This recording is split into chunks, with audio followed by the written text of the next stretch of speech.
Everyone, welcome back to Pommy and Oz. I hope we are all doing splendidly. We survived the first week of 2022, which is amazing, isn't it?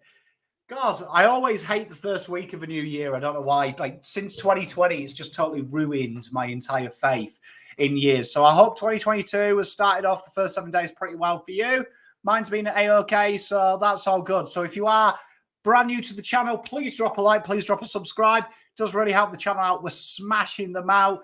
Returning Pommy Nodders, good day to you, legends and ladies. You are phenomenal. Thank you very much for the support. If you have, and you do like to join the channel, you can do what these gentlemen and ladies did. They joined the channel. They became members. They allow us to do things like the giveaways and also sponsor Don McCoo, Cowton's new Category B rookie. He is on our list, the NGA graduate, and that is all thanks to the love and support of these guys and girls and all you guys and girls who watch the channel. Thank you very much to you from the bottom of my heart.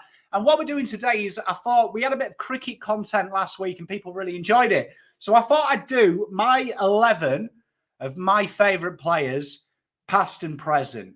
So these are players that I have an affinity with, and let's get straight into it. So my opener on this one, the legend that is Michael Vaughan.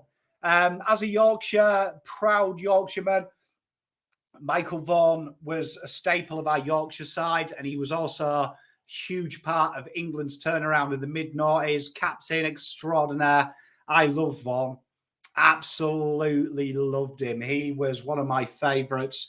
Everything he did, county cricket, he was so stable for us at the top of the order or in the middle order or first drop, wherever he played. He personified what I love about cricketers. He was gritty. He could stroke make. He could build runs. I loved Vaughan. I loved his little off spin as well. Took a few charms for Yorkshire he did in his time. Ultimate player. Great cricketing brain as well. Really aggressive captaincy. And really was part of the turnaround from us being banter cricket club to decent cricket club in England. He was phenomenal, and I love Michael Vaughan. So he is at the top of my order.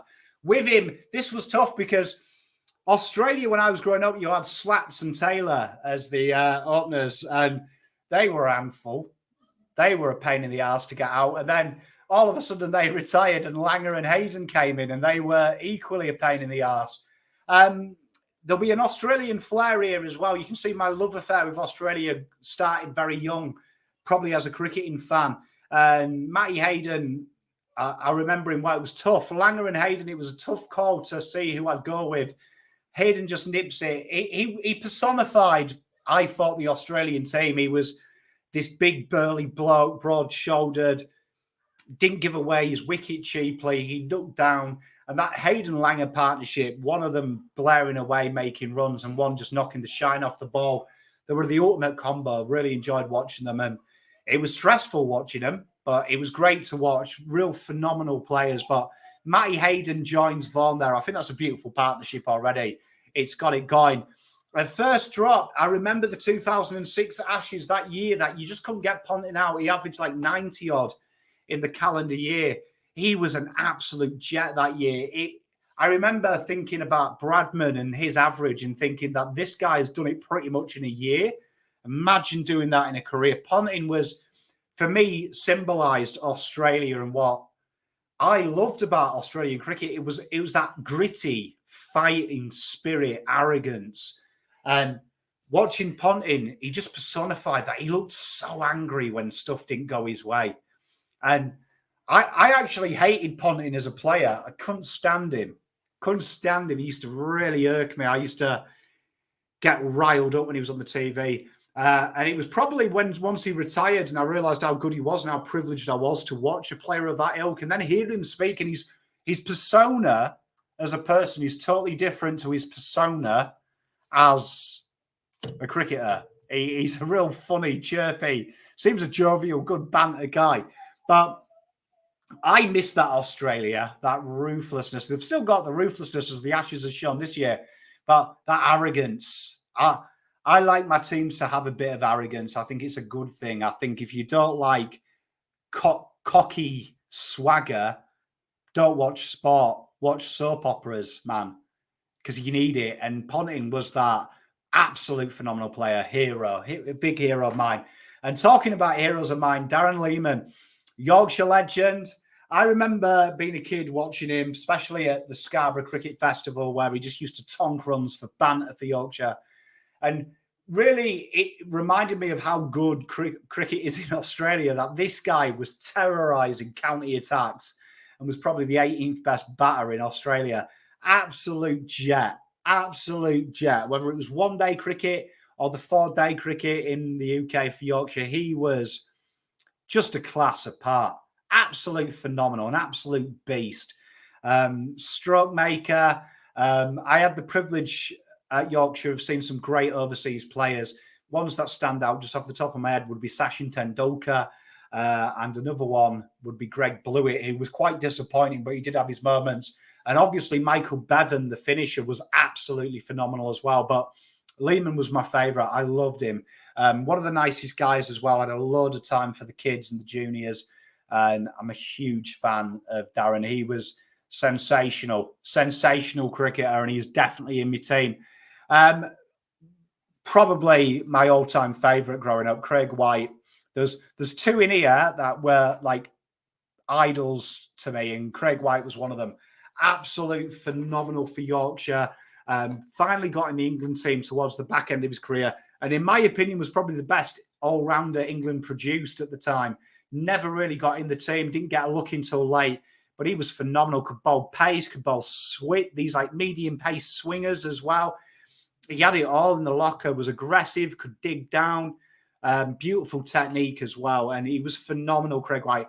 Weird as well, because you could like get 145 Ks and he like had a spinner's run up. It was the most surreal thing, but took so many wickets for county and so many runs scored for him. And Craig White, absolute icon, used to walk around Scarborough as well a lot. He lives out around my way. Absolute jet, hero of mine, Craig White.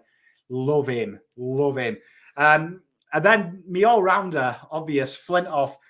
We've had some good players come up in that time, but Flintoff, for me, there's a lot of people talk about him and Stokes. I don't think Stokes is in the same class as Flintoff in the terms of excitement. There was something about Freddie, his charisma and his personality, that just made you believe the minute he was out. KP's unlucky not to make this because he was a favourite of mine. Watching him as well, he was phenomenal. But Flintoff was a guy that I just had faith in, and that all 5 Ashes series, he just brought happy moments. I love Freddie. I loved him. He was brilliant. And my pop used to tell me about Ian Botham and say, similar player, son. It's the vibe he gave. And I never understood it until Flintoff came on, and shows where England is different then to now. Flintoff, I remember when he first came in the side, he was disappointing with a bat. They persevered and they built a team around him. And Flintoff was a jet, man. Phenomenal player, phenomenal. Keeper, Gilly, what a player. Ian Healy, probably stiff not to get in. Alex Stewart would be another one. Richard Blakey, a hero of mine as well. Stiff not to get in. But Gilly, definitely, for everything about Gilly, I just loved him. I remember when he burst onto the scene, and wicketkeepers in England were genuinely good globesmen who could bat occasionally. Gilly, with the exception of Stewart, Gilly was at it both, but it was the way he played, man. He made wicketkeeping cool. No one wanted to be a wicketkeeper when I was a kid. And I remember when he came onto the scene, suddenly everyone wanted to take the gloves. He was cool customer, coming in 6-7 and just being able to take the game away, even though they were like 6 down for 150. It could be 300 in a couple of overs with this kid. He was phenomenal. I love Gilchrist, and I love the way he went about his work as well. He just walked. No nonsense, and I loved him. And yeah, one of my favourites to watch. Another guy here, surprised this. Not many people might know him, so the hardcore cricketers do, but Gavin Hamilton, Scotland legend, Yorkshire legend, big-time England player as well. I love Gavin Hamilton. I was drawn to him. I had posters of him in my wall as a kid, young Yorkshireman. I remember going to the 99 World Cup, Scotland versus Australia, who at the time, one base-wise, Australia were a class apart. And I remember watching Scotland and cheering them on with me nan. And Gav Hamilton did what he did for Yorkshire against them. And he got them close. Australia did end up winning, but he threatened them for a bit. And Gav Hamilton, sensational cricket, really underrated. deserved probably the Flintoff treatment of being given a go a bit more. They played him for that series. I think it was in South Africa. Didn't do very well, and that was it. He was never seen again. But Gav Hamilton, for me, was solid. Absolutely solid. I love him. And sad place when he retired. I remember I was a bit upset when Yorkshire got rid of him. But here we are, hero of mine. The bleached blonde assassin, Shane Warne. Glory years of Australian cricket, this, where you were arrogant and you didn't care. And it made the Poms love you. Because, boy, did you back it up. And Warne, man, little chubby guy, didn't look like a cricketer, didn't look like a sportsman. This guy could turn the ball for bounce, couldn't he? I remember seeing him at Edinley, and some of the turn he got was ridiculous. Trent Bridge. I remember the Ashes in 05. I went to every game for a day or so. And, man, Warne, what a player, man. This guy, another league. When I was a young kid, I was a leg spinner till I was about 18 and focused on golf. I wanted to be Warne. I lived this guy. He was in everywhere in my bedroom. Growing up, Ali McCoist and Warne were in my bedroom, and then there was Britney Spears and Cheryl Tweedy from Girls Aloud.